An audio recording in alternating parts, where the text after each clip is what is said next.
Hello, Bill Tucker. Think twice about having a relationship with someone who has a bolt hole. The bolt hole means mother, father, ex, friends, family. A bolt hole in any way. It's really challenging to have a relationship with someone and to be able to work things out. When things are good, absolutely fine. He'll be all over you like a rash. But when he doesn't get his way or can't get his way, or he gets triggered by something you say or do, or he gets jealous, or whatever's going on, and as soon as the relationship becomes challenging, especially if he has his non-committal story going on, or whatever story it is, being stuck in victim or whatever, or heaven forbid the blaming game. No winners when you're in a relationship with someone who blames you or anyone else. Listen out for these conversations early on in a relationship. Don't stay around. So if he has a bolt hole that he can run to stay the night, the week, the month, forever, it's hard. Why should he commit? Why should he stay and work things out? Why should he stay and communicate? Maybe that's his past behaviour, that when things get too tough, off he goes. Not good, really not good. So I'm just saying this for yourself to be aware that sooner or later, when a man has a bolt hole, or a woman, by the way, then they're going to use it. When things get too much for them, they're going to use it, they're going to run. Now, the problem with that is, the massive problem with that is, one, it's always in the back of the mind. If things get too tough, or I hear or see things in this relationship that I don't want to hear or see, if it gets too overwhelming for me, or if I feel under pressure, or if it's just not working out, I've got somewhere to run to. They'll never be there fully. I'll have one foot with you and one foot out the door to the bolt hole, wherever that is. And if it's his mother, oh my God, you're on a hiding to nothing. Do you really want to go out with a guy? Now here, there's nothing wrong with loving your mother, being there for your mother, for your family, whatever. But where there's a bit of a codependent relationship going on with a guy and his mother who's in his 30s, 40s, 50s, 60s, and he still runs home to his mum, it ain't ever going to work unless you're willing to put up with that. And maybe it suits you because you like the space as well. Or maybe it works out for you. That's okay. Because when he goes, you go, thank God for that. I couldn't wait for him to go so that I get some space of my own. Now, if you've got the bolt hole, just be aware. The bolt hole is going to pull you in. And you won't be as committed in the new relationship or the old relationship. You won't be as committed to stay and work it out and to communicate. When we have a bolt hole, we don't learn how to communicate. And relationships are all about two things, communication and trust. There's also respect and passion. But communication and trust, if either of those break down, there's no relationship. It's over, it's done. And then it's just pandering and being sociable and being nice and da-da-da, all that story. But it's not a relationship. It's a codependent type, walking on eggshells type relationship where someone has to put up and shut up. Not good. So, check in with your man.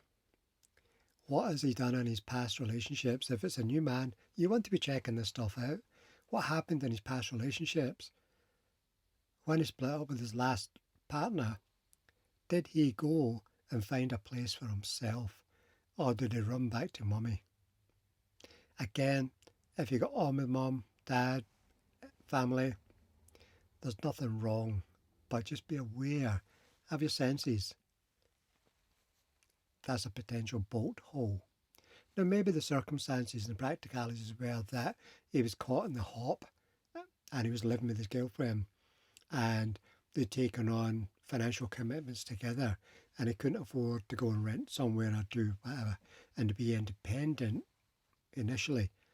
So he went somewhere to his mum or his friend or whatever just to get back on his feet again, and then took himself into Independence Street. That's okay. It's okay.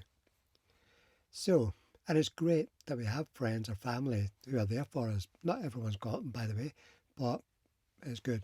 But just for yourself to be aware that if a man is a bolt hole and you're starting a relationship and there's any signs that that's the first place it goes, or maybe it's a pub, or maybe it's somewhere else or doing something else, and maybe he just runs off to hang out with his mates in the motorbikes or to go cycling or whatever it is, at the least inkling of upset, be aware. That's all I'm saying. Because it won't get any better. It'll carry on getting worse. And the bolt hole will come closer and closer and closer. And communication, he won't even bother. After a while, he'll just shut down. Boom. So, just be aware. And if it's you, have a look at yourself. Why? And in all of this, it's about finding better ways to communicate. And communication is not easy. It's really not easy.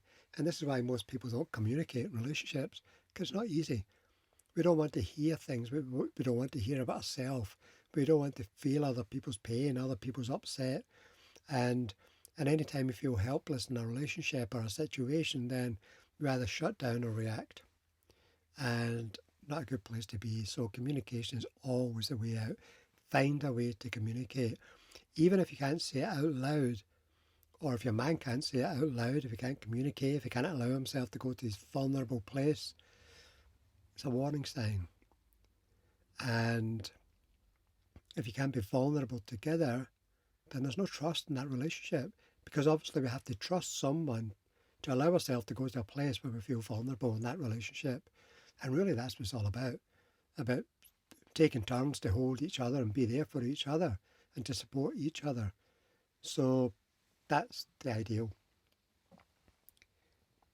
Again, if you can't talk about it, leave a note, leave a letter, text, email, as long as you trust them not to share that with someone else. And also, if you meet a new guy and he goes to tell everybody everything,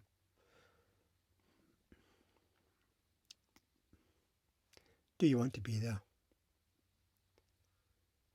I would start off any new relationship by bringing to the table, and it's really important in any new relationship, at whatever point in that relationship, to bring our wants, needs and desires to the table and let each other know where we stand. And I don't mean anything set in stone and that's a deal breaker or whatever. Some things are, obviously. And maybe if he cheats on you or even thinks about it, then out the game. But bring your wants, needs and desires and what's acceptable and not acceptable to you. Bring them to the table early on as possible. What's acceptable to you? What's acceptable to me? Is there a way we can work this out? Now, if you trust him enough to leave a message or a note or an email or a text or whatever, great. Another way to do it. So, but find a way, a soft, gentle way. Choose the location, the place, a neutral place, maybe out walking in the countryside or doing something you both enjoy or share together or love, and communicate there, away from the home, if the conflict is in the home. So, be aware of bolt holes, be gentle. And again, any comments, as ever, please feel free. And I look forward to connecting very soon. Bye for now then.